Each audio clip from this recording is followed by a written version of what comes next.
last time he fought a pretty good opponent with pretty good results. 20-year-old Tommy Morrison is 16-0 with 14 KOs in a sport where that kind of record doesn't ensure you're really a contender.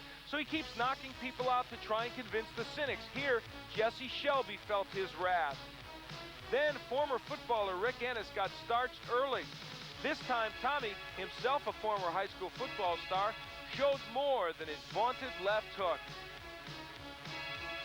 After 2 knockdowns, when he got Ennis in trouble again, it would end. And tonight, he hopes for the same against Dave Jaco, who holds an early career win over Razor Ruddock. Set to go now with a couple of heavyweights who can bring it, and here for the announcement is Michael Buffer. Ladies and gentlemen, good evening and welcome to Jacksonville, Florida, where tonight here at the Jacksonville Veterans War Memorial Coliseum, Top Rank Incorporated and the undisputed, undefeated king of beers, Budweiser, presents professional boxing for your entertainment.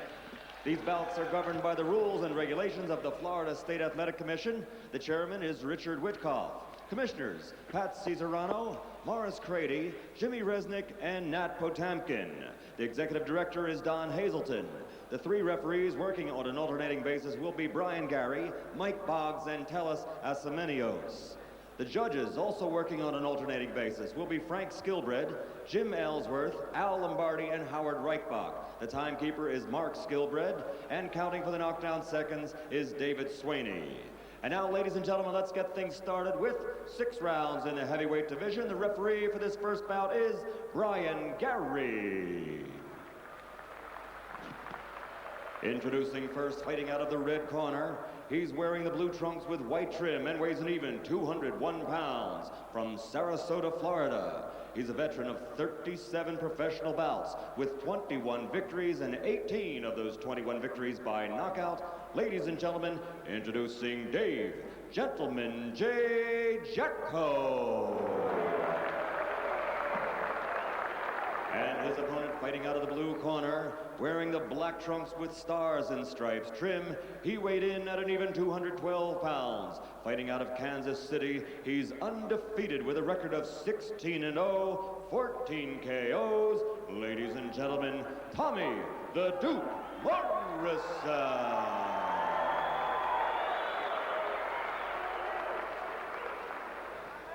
Okay, gentlemen, I'll be the 3rd man in the ring with you this evening. I'll be in charge of the bout at all times. I want you to obey my command to break, no pushing, no shoving on the brakes.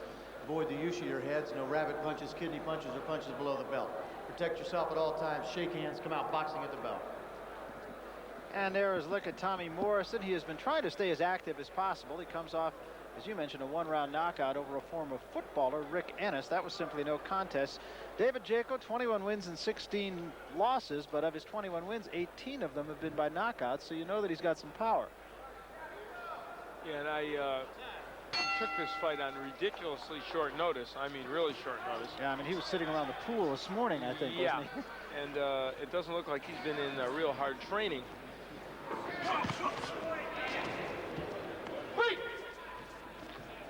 Danny Sutton, the original opponent for Morrison, he's a lefty, and now have to face a right-hander. There's a left hand. Jaco's down and probably out. What a huge shot.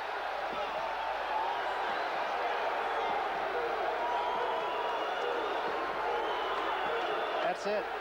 Well, the Morrison left hook, which is a good one. First punch he threw. I guess we'll have to wait for a tabulation by our punch profile. Not really the first punch. What do you have, 3 for 6? 3 for 6, that it? 50%. Yeah. That's not bad. It's a high percentage rate. And what did I say about not going to the refrigerator? That's You didn't say anything about not blinking, though. No, I didn't alert people to that. Well, Tommy Morrison says that he needs some work, and he's not getting it here. No, not from Jaco, who came in here, obviously, I mean, ill-prepared. I mean, there was a good left hook that Tommy Morrison hit him with, but, you know, I mean, that was the first good punch of the fight. We'll take a look at it here. The entire highlight reel from this bout. In fact, it's a complete replay of the fight. Yeah, it is just about. Morrison cranks up the left hook, And, well, it landed right on the jaw, I'll tell you that much. It wasn't a bad shot. Not a bad shot at all. Taking a wide left hook, but boy, it got in there, and it got in there with lots of force. Well, there it was. Now, that still, though, in truth, was more of an arm punch than I think they want Tommy Morrison to throw. Jaco went down from it, but, I mean, it's nitpicky when a guy knocks a guy with one punch, but you look at that punch, and you know they really wanted to turn that punch even better, but it certainly got the job done tonight. All right, well, let's take a look at the total punches in the first round. Total might not be the exact choice of words there. And as you saw, Jaco very busy through 12 punches. There it is. Not very busy. Well, he made about $1.50 a punch, huh? What do you say? Let's go to the guy now who spent more time in the ring than either of the fighters, Michael Buffer. Ladies and gentlemen, referee Brian Gary reaches the count of 10 at 37 seconds of the first round. The 10th time this young man has KO'd an opponent in the first round. His record now 17-0, 15 KOs. Tommy the Duke Morrison. So Tommy Morrison takes all of 37 seconds to get David Jaco out of there. Beautiful left hand. Nothing more you could say about it than that. When we come back, we'll talk with the Duke. Well, Tommy Morrison with yet another quick finish to a bout. And Tommy, before we even get into analyzing what you did here, I know you have a very special wish to send out there. Yeah, I'd like to dedicate this fight to a friend of mine back in Kansas City that was in an automobile accident, is paralyzed. I'd like to say hello to Jeff, and I'd like to say happy birthday to my grandmother. All right, well, that having been done, you have got to look at this again as yet another continuation of the left hook story of Tommy Morrison. You've been working hard on that punch. It's a good punch, and tonight it produced a victory in short order. Well, first of all, I'd like to tip my hat to my opponent. He came to fight. He had to travel a long distance today. I'd like to thank him for coming down and giving me the opportunity to show my skills here on ESPN. I'd also, we were fortunate enough to get a film on the guy, and we kind of knew what to expect. So things kind of came together good for us tonight. We didn't have much to expect because the first left hook sent him down. You are getting all these quick knockouts. You said earlier you wanted more work. Do you still want more work? I think it'll all come online. I mean, as we move up in rounds, the competition will definitely get tougher, and that's something that we're looking forward to. But right now we're going step by step and trying to improve on fundamentals. All right, let's take a look at that left hook, which was so effective for you. And as we take a look at it, guide us through it here. Well, I noticed he was carrying he's a tall guy, and he tries to keep his hands between his opponent.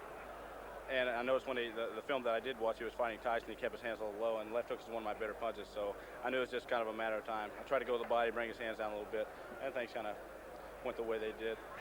You mentioned that he fought Tyson. You may end up facing a few guys that fought Mike Tyson early in their career. Does the comparison bother you? You're managed by the same gentleman, of course. Being managed by a man like Bill Caton certainly opens a lot of doors for you. I think it's a little premature at this stage to compare me with anybody. I mean, I'm young. I still got to get bigger, faster, and stronger, and there's a lot of things we got to improve on. So we're just looking to improve with every outing. All right. So yes, let's get a training report on you, John. What about not this fight, obviously, because it's just one punch. What do you see from Tommy that you're enjoying specifically that he's doing in the gym and putting into effect in some of these fights? Well, he's staying low. We want to become less of a target, and he's being elusive and explosive. And if we put those three things together and continue improving in that area, he's going to be tough to beat.